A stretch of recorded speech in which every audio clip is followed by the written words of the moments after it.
And I think we are live again. So, hello, good morning, Jess. How are you today? Hello, good morning. I'm fantastic, thank you. How are you? Excellent. Yeah, fine. It's another chilly morning here in Wales. It's kind of a strange year, this, isn't it? It's a bit, yeah, I don't know. I remember just last year, since March, it felt like summer, and then this year, it's not even spring yet. So, No, it's not the same as last year. Last year was lovely weather. It was so warm and sunny every day. I remember one of my gratitudes nearly every morning, even though we were in lockdown, was at least the weather is wonderful. At least I can go outside and enjoy the sun. Not this year. It's raining here you, today. It's grey and it's miserable, and it's you not can't warm use it either. long. No. Not this year, great. But it's great to have you on board today. We know each other for a while, and I'm fascinated by the things you do. They're quite, you come from a different perspective into coaching, from kickboxing, then to hypnotherapy and public speaking, all sorts of different stuff. So I'm very glad to have you here on board. So can you tell us a little bit about your story, really, sort of what brought you sort of to be such a I guess it's. I just remind myself always of some author who said, "I'm like a bee that goes from flower to flower," to just show how versatile he was. Do you feel a little bit like that? You just do a lot of different things because they all give you satisfaction. I love that analogy. Yes, I've never thought about it like that before, but I think the easiest way to define how they all connect is it all revolves around human connection. So people think, how does kickboxing, hypnotherapy, public speaking, and my background in hospitality, catering, pub work, how does that all relate? So all of my experience is around working with people. And then I like to learn as well. So I think I'm quite natural at communicating because my earliest memories when I was about 3 or 4 were being in the restaurant with my dad. And if you can imagine a little child helping, I wasn't really helping. I was probably just annoying customers. But it's that since then, I've learned more about health and the importance of nutrition, the way we eat, why we eat. And so I didn't want to become a dietitian. I didn't want to be in a lab, like working out the science behind how the nutrients work in our body. I wanted to work out about the behaviors behind why we struggle with nutrition. And so that goes into the hypnotherapy. Alongside all of this is the kickboxing. Kickboxing is one of my greatest passions, and it's helped me manage not just my physical health, but my mental health too. So everything connects in wholehearted health. That's what I promote. So it's not one or the other. We don't exercise just to get fit. We can exercise for all of these reasons, for the social aspect of being part of a community, for the mental health, reducing the anxiety and increasing just your confidence and your overall well-being. Did that answer the question? It does, yeah. Thank you very much. I'm actually quite fascinated about how someone will go into kickboxing. And the reason I'm asking is I used to play football as a kid, but that's a bit more straightforward. Isn't it? You watch Maradona or Pele or Ronaldo, and you think, "Oh, I want to be like that." And so, how do you get into kickboxing? I don't know what it was that originally made me interested in kickboxing, but I was a teenager and I thought it just looked really cool. I was like, that's amazing. I'd love to be able to do that. But I was extremely insecure. I was a little bit overweight. I thought I was extremely fat because teenagers are mean and they're horrible. And I struggled. So if we go back, I struggled as a teenager with low self-esteem and anxiety. I stopped going to school. So although I was academic and I was supposed to be going to university, everything, I didn't get my GCSEs because I hardly left my bedroom for 2 years. And so although I wanted to go kickboxing when I was 15, I didn't have the confidence to do it. I talked myself out of it, that negative self-limiting belief of I'm not good enough, I'm not fit enough, I can't do it yet. Then, long story short, I got with my boyfriend when I was 17 and he began kickboxing a couple of years later. So I finally began when I was 19. So he helped me, he encouraged me to join with him. And we've been kickboxing together ever since. 10 years nearly. Wow, that's a lovely love story as well. Isn't kickboxing bringing you together? And yes. So 19 years old, is that sort of old for kickboxing? Do people normally start early, or is that just normal to start around that age? It's individual. What I've found is a lot of the younger successful kickboxers. So obviously if they start when they're a child and they go through and they become a black belt 10, 11, 12, and they start fighting and they're looking like, wow, they're going to be a world champion, but they get fed up because they did it because their parents told them to, and something else comes along. So one of the things about starting as an adult, it was because I was passionate about it. And and this is where the age old, is it nature or nurture, is it talent or genetics, comes in. Was I a natural at kickboxing? No, not really. Have I worked extremely hard? Yes, I have. And so because I couldn't walk into the gym and head kick because I didn't have a sporting background. I didn't do gymnastics or dance as a child, and I get women that come and train with me. They've never done kickboxing before in their life, and they're in their 40s. They haven't done exercise for years. Then they can head kick quicker than I could at 19 because they have a background of gymnastics or dance. Interesting. So that makes and it depends what your goals are. It's never too late to start if you want to do so. A lot of the people that I work with, they're in their 40s, 50s. I've even had people in their 60s, and they just want a fun way to get fit.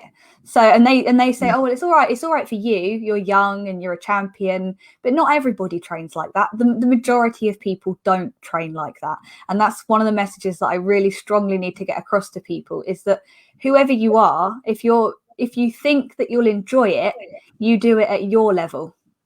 Yeah, and I can draw parallels with what you say with my friend Mark Dix. He's a piano teacher, and I did an interview with him previously, and he has a very similar philosophy when it comes to learning to play the piano. I mean, most people are being put off by learning to play the piano because he says they think you need to be a concert piano player. You need to, in order to play something, or you need to play scales the whole time and really complicated classical music. And he says, actually, it depends on what you want to do, isn't it? It depends on your purpose. If you just want to get a pleasure out of playing the piano, with 15 minutes practice a day, you can become a decent piano player to play your favorite music, to perhaps surprise your grandchildren at a party or something like that, So do you think it's something similar with kickboxing? Is that something anyone can do at any age, and depends on what they want to achieve, really? Absolutely. I think it can be quite a high intensity workout. So there are the physical implications the older you get. And if you've been out of exercise for a long time, you need to build up slowly. You need to find ways. We need to modify exercises. But generally, I think people are surprised, especially with my online kickboxing, Fighting Fit Together. I've got this community that I created through lockdown because the gyms were shut. But I am continuing it because I want to be able to travel. I want to be able to do it from anywhere in the world. And I've got people from all over the country. I've got a lady in America. And so I'm not going to stop because they're enjoying it, and it benefits them because they don't have to go to the gym, especially if people are feeling insecure. They're feeling like that it's intimidating walking into a gym, especially a martial arts one as a female, because it is still very male dominated. And this is something that I agree. Yeah, getting women involved. So from all levels, I probably, if I had to pick, I specialize in working with women, but I do have a couple of men part of the community too, so I'm not exclusively female only, and I guess I specialize in that fitness and fun focus opposed to fighters. But wherever you are on the scale, you will benefit if you do want to compete and you do have that part of you that is driven and you think, I really like the idea of that. Then the more women that I can get involved in sport, not just kickboxing, but I want to promote, we can do it. We are just as capable. And the more of us that get involved, the more of us that speak out about it and create attention, it will continue as a society. Women will get more appreciation, more recognition in sport too. Yeah, and it's wonderful to hear there's a purpose behind this, isn't it? Yeah, the kickboxing is the means, almost like to the overall goal, isn't it? Just to get women into sport and at their own level and at their own tempo, and just to feel more confident about themselves, to to achieve whatever their goals are, which I think is great. Tell me also, I know you have a book club that is sort of related to the kickboxing as well. So tell me what the purpose of that is. How does that reading books relate to kickboxing? Personal development. So it doesn't relate specifically to the kickboxing, but the community Fighting Fit Together is, so it's primarily kickboxing. I do 2 classes a week live through Zoom, and then I upload all of the recordings into a library. So if people can't attend, we've all got busy lives, they catch up at the weekend, they do it the following morning, whatever it is that works for them. That's the main reason why people join. But alongside that, I also support them in their goals, overall health and well-being life goals. And so we have a weekly book club meeting on a Sunday evening, but we talk about the book of the month. But we also talk about our goals and what we're working towards that month and how I can help them achieve what they're working towards. And we often tie that into the book. So this month we're reading Mindset by Carol Dweck. So it's all about creating that growth mindset opposed to having a fixed mindset. And so each month we pick a different book, and it just gives us a focus, something. And that's the other thing, we all end up with a list of about 20 books that we want to read, but by reading it together and knowing that we're going to discuss that book each week and how we're finding it and how we're implementing it into our lives, because I'm sure we've all read multiple books that you think, wow, this is amazing, and then you move on to the next book, and did you actually action upon what the book has taught you? Because that's the important part. Yeah, absolutely. Because a lot of the books that in our field meaning like coaching or exercise or whatever, they are kind of practical, and they're just meant for you to implement some learnings, to take some actions so that you can, and even if you take 10% out of it, to at least do something with it, rather than just get a warm glow in your belly. Oh yeah, I've read it and I feel much better. But that unless you take action, it doesn't change much. And there's something also there that you say that resonates with me. Which is the idea of actually, you know, when you sort of learn a book or when you listen to music, for me as a musician, it's about it's not just consuming something, it's about actually absorbing it in a way that you really, really get something out of it. And I think as a culture, sometimes we tend to consume things too much and perhaps not absorb them. Do you agree? Yes, I agree. And I listen to quite a lot of podcasts, and like with the reading, I don't actually read as much as some people do, because I really do like to take the information in. And there's only so much that we can take in at one time. And I'm not the quickest reader for that reason. But there's one of my favorite quotes on a podcast. One of my favorite podcasts is Modern Wisdom. And he had a guest on, I can't remember who. So it shows how well I've taken this in. But he said about, we want to be creating more than we consume. So as a coach, as whoever you are, if so many people are studying as well. I know so many hypnotherapists who do diploma after diploma after diploma, and they're stuck in this, I need to do more, I need to be better. So it could be anything. It could be the hypnotherapy, it could be the kickboxing. But until you can overcome that limiting and overcome the doubt that you have and start working with people, start putting content out there. I know a lot of people who are scared of doing video. Like here today, I'm talking to you. This is creating instead of consuming. It would have been easier and more comfortable to listen to you do an interview with someone else. But people have to get comfortable with getting uncomfortable to put themselves out there imperfectly. So going back to the book club, our first book that we did was my recommendation, my favorite, The Gifts of Imperfection by Brene Brown, because we're not perfect. No one is. And there's no such thing as perfection. But we get this voice inside our head that's telling us, oh, I'm not good enough yet. I'm not ready yet. I'll read one more book. I'll watch one more video. I'll do one more diploma. It's like, no, you are ready. Once you've done, as long as you have studied and you are qualified and you're ready to help people, you need to get out there and do it.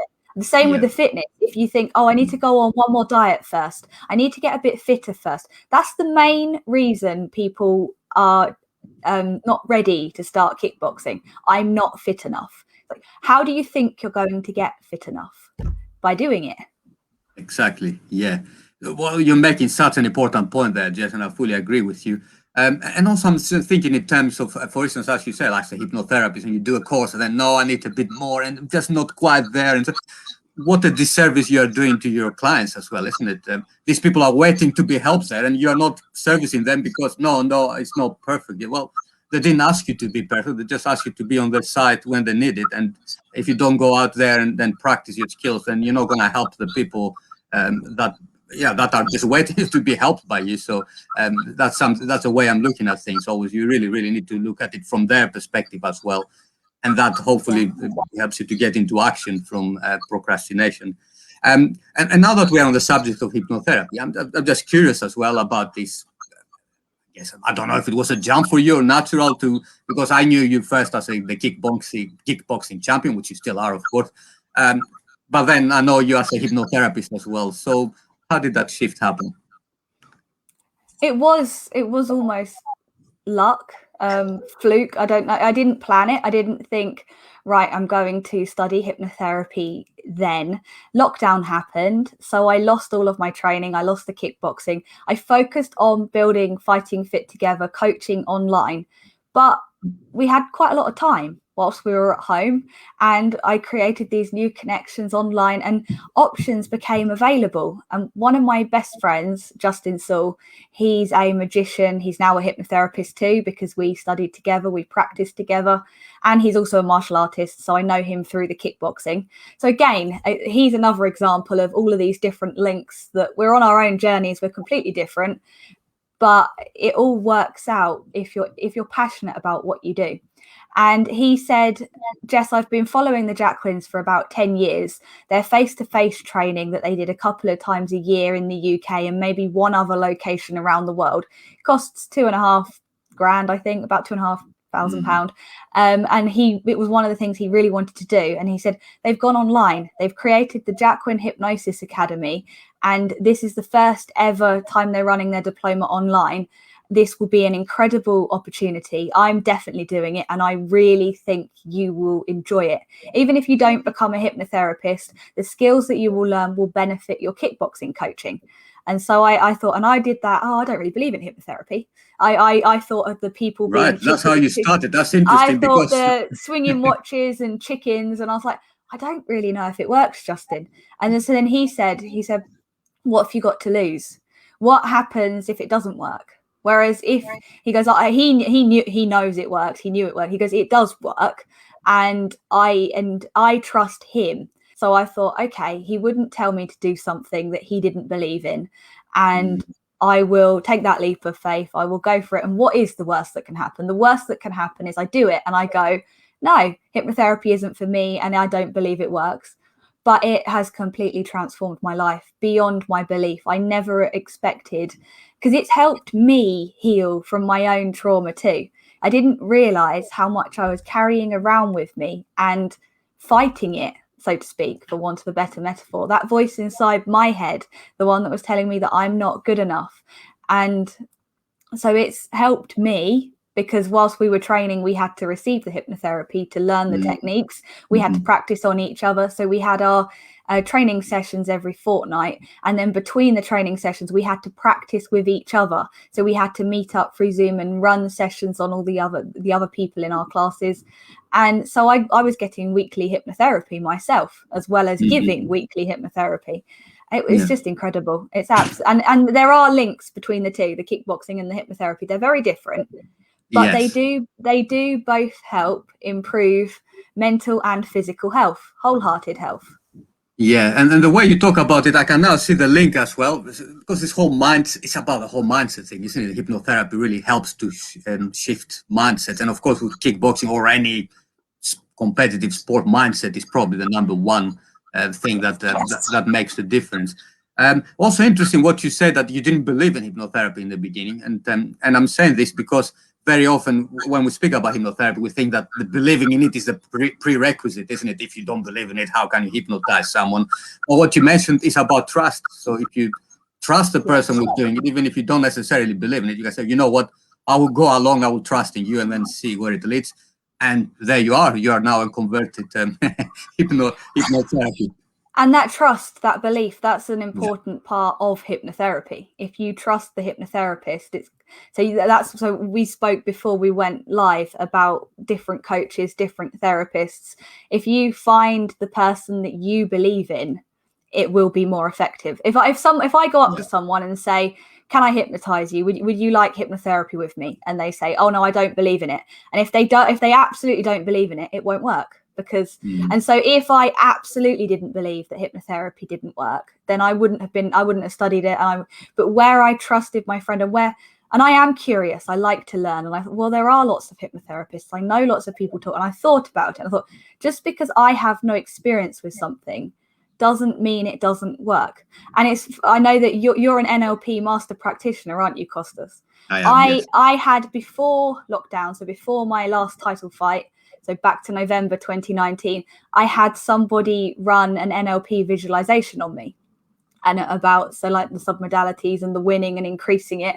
And so with the mindset, I just begun to work on my mindset about being a champion, overcoming that I'm not fit enough. Hence, I created I Am Fighting Fit, because it was that switch in my mindset that allowed me to become a champion. The becoming a champion created the confidence for me to believe in myself to go self-employed.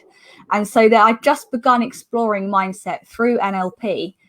And so I thought that was the route that I was going to go down. I thought, oh, well, I don't know about and again, lacking the education, I didn't know that NLP and hypnosis are actually very closely linked. There are, strong links. I thought, oh, well, NLP is better than hypnosis because it was the thing that I had experienced. So we all have our own biases from our own experiences. So I thought NLP was better than hypnosis. And now I'm not completely, now I think they're both extremely beneficial. Yeah, and they're not competing, are they? I mean, and also within NLP, yes, I did a master course in NLP, and that includes being a master NLP hypnotherapist, if you like. And hypnotherapy is used from an NLP perspective, but there are so many different ways in which you can use hypnotherapy. You know, since Milton Erickson, there's just like so many different approaches. Some people are more direct, some people more indirect and vague. But at the end of the day, it depends on the outcomes for your clients, isn't it? Like anything. So, yeah. Just a bit unrelated to that, but just popped in my mind, Jess. I'm just quite curious to hear from you as well. I read recently this very good book, which I'm sure you are familiar with, Atomic Habits by James Clear, which kind of transformed the way I'm thinking about habits as well. One of the things that he said that I thought was really remarkable, he said he asked some coach, what makes someone a champion, basically, what makes someone a top athlete. And he mentioned the usual stuff, the mindset and hard work and training, and sometimes your physiology as well, like someone like Phelps, for instance, the swimmer has massive arms and is tall and it helps him with swimming, while long distance runners have long legs and shorter bodies, which is better for that. But one thing he said that was mentioned by the coach he didn't expect, he said, they should be able to tolerate boredom. That's one of the most important characteristics, because training is very repetitive. You do the same thing the whole time, and you need to go through it even when you don't feel like it. I mean, what is your view on that? As someone who's a kickboxing champion, would you agree with this statement? I absolutely agree with that statement. Everybody wants to be a champion. They want the glory of the win, or a black belt. They want to be able to say, I am a black belt, I am a master. But do they want to turn up to every training session? The one where they've had a long day at work and maybe they didn't have a good night's sleep the night before, and they'd rather just go home and eat dinner and chill out and watch Netflix, whatever it is they want to do. But they know that they've got to go to the gym if they want to achieve that goal. And it's that, so we're not always motivated. Fighting, grading, things like that increase motivation, especially if you are driven, especially if you have that, I want to be a fighter. Not everybody does, and that's absolutely fine. Absolutely, yeah. But then you have to have the discipline, because the motivation isn't always there. Like, there were days where I was running up and down a hill and I almost wanted to cry because it was so tough. And you just have to get over it. You just have to do it. And that does. So the key, the three things that I often say when I talk about what it takes to become a black belt, become a champion, are dedication, determination, and discipline. Because it's not easy. You have to be dedicated to it.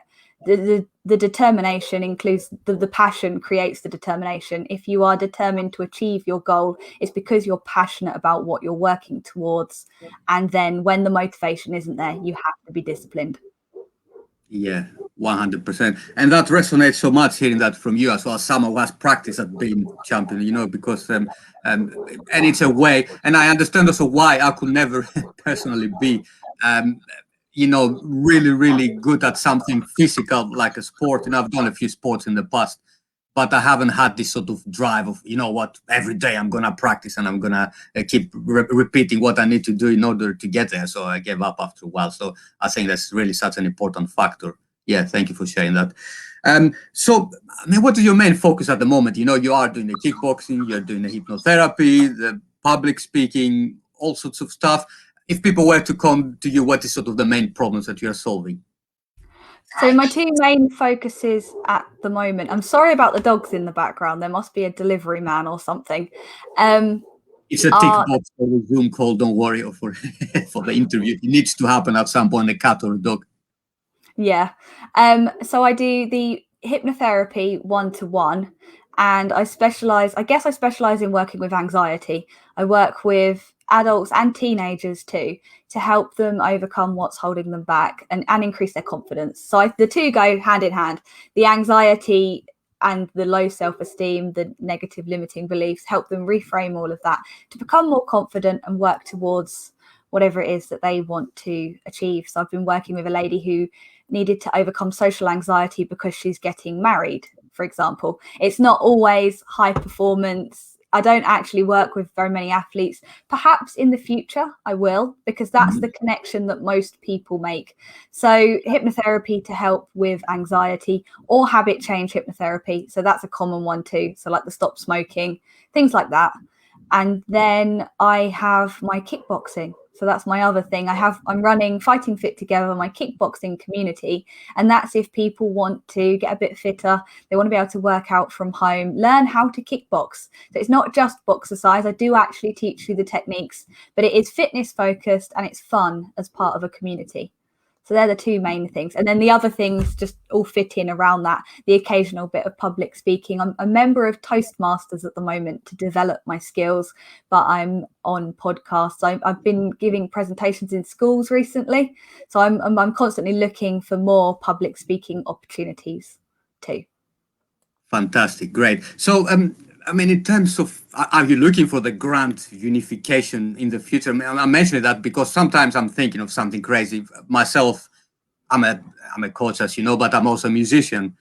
And sometimes I'm thinking, I wish I could bring them all together in one thing. Maybe I can do hypnotherapy sessions where I write the soundtrack, you know, to the recordings or something like that. So do you think one day there's going to be a grand unification where everything all comes together and it all makes sense as one whole rather than separate pockets? Yes, and I'm working on it at the moment. This is one of those, there isn't anybody else doing it. So they say there's always somebody else who's done it before, but there aren't hypnotherapists who use kickboxing as a tool, or there probably are. I have martial arts coaches who use hypnotherapy as a tool, but the two can go together in the same session. I'm still having to work this out, but I am working 1-to-1 with a teenage boy locally at the moment, and we do kickboxing and hypnotherapy in the same session. So I've got a 10-session syllabus to grade him for his orange belt kickboxing, because he's had training before too, and also he's overcoming a lot of issues at the moment with the hypnotherapy. And I'm working on combining the physical action of the kickboxing, so learning the techniques, so like the punches and the kicks, but also adding in the hypnotic suggestions, the ways of breaking down patterns and behaviors as direct suggestions through the movement. So I can't explain it fully yet because I'm working it out, and it's one of those things in that I'm going to have to keep experimenting. Curiosity, I love curiosity. Like, what if it does work? Because so many people say, so many people early on told me you have to pick one niche, kickboxing or hypnotherapy, because a confused mind never buys. And there will be people listening and they'll go, well, what does she do? And so I do both separately, but I am looking at putting the two together. And I do believe that eventually whatever it is that I create will be known as, and that is, so with the public speaking, I want to speak at Hypno Thoughts Live in Vegas. That's like if I had a vision board, I don't actually have a vision board, but I have one in my mind.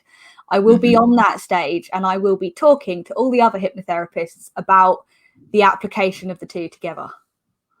Wow, fantastic. And you know what, that's a niche in itself. You mentioned earlier about niche, but actually putting things together that are separate into one thing, that can be a niche in itself, that people say, oh wow, you know, like what you're offering there is something that really appeals to me and nobody else is doing, and that becomes a niche. So absolutely, that's how it works.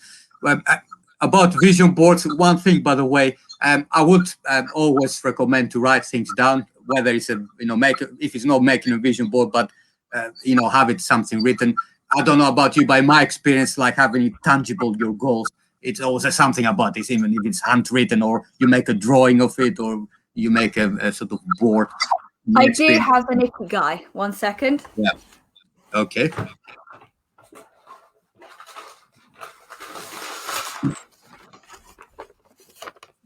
Look at that. Yep. I don't have a vision board, but I have an Ikigai. So I do have that. I can get it in the camera. That's fantastic. Oh, you put some work into that. Yeah, and this is something that I've run group sessions on that as well to help people create their Ikigai. And again, it goes back to the Ikigai is a coaching tool. Yeah. I don't know who's watching this, but if they don't know anything about the Ikigai is identifying your reason for being. So it combines your the things you love, the things you're good at, the things you can be paid for, and the things that the world needs. You get them all together to get the thing in the middle. That is your Ikigai, because you can't be successful without having all 4 elements. And so mine is, I should memorize it, shouldn't I? To speak on stages, inspiring and coaching positive change, educating on health, and encouraging a shift in society, creating more confidence in individuals who need it the most. That was what I came up with, and that is what I can see in front of me as a vision board. So anything I'm doing, does it take me towards that? So whether it's the kickboxing, the hypnotherapy, the public speaking, it's taking me in that direction. Yeah, well, that's your vision board, isn't it? The Ikigai is basically it replaces your vision board because that is your purpose. So yeah, wonderful. Well, fantastic. Well, I've been really looking forward to see this integration, how it's going. I'm very curious. I love that sort of stuff when different worlds collide and then something new comes out of it that takes things in a different direction. I think that's what makes it such an exciting field. If people want to contact you, Jessica, what's the best way to get in touch with you to find out more about the work that you do? My website's probably the best. So iamfightingfit.co.uk, or people can send me an email. So same thing, jess@iamfightingfit.co.uk, or I'm on Facebook, LinkedIn, kind of Jessica Fleischer. Your usual suspects. Fantastic. Yeah. Great. So listen, it was an absolute pleasure to speak to you, Jess. Thank you very much for this conversation. Thank you. I'm going to end the broadcast now.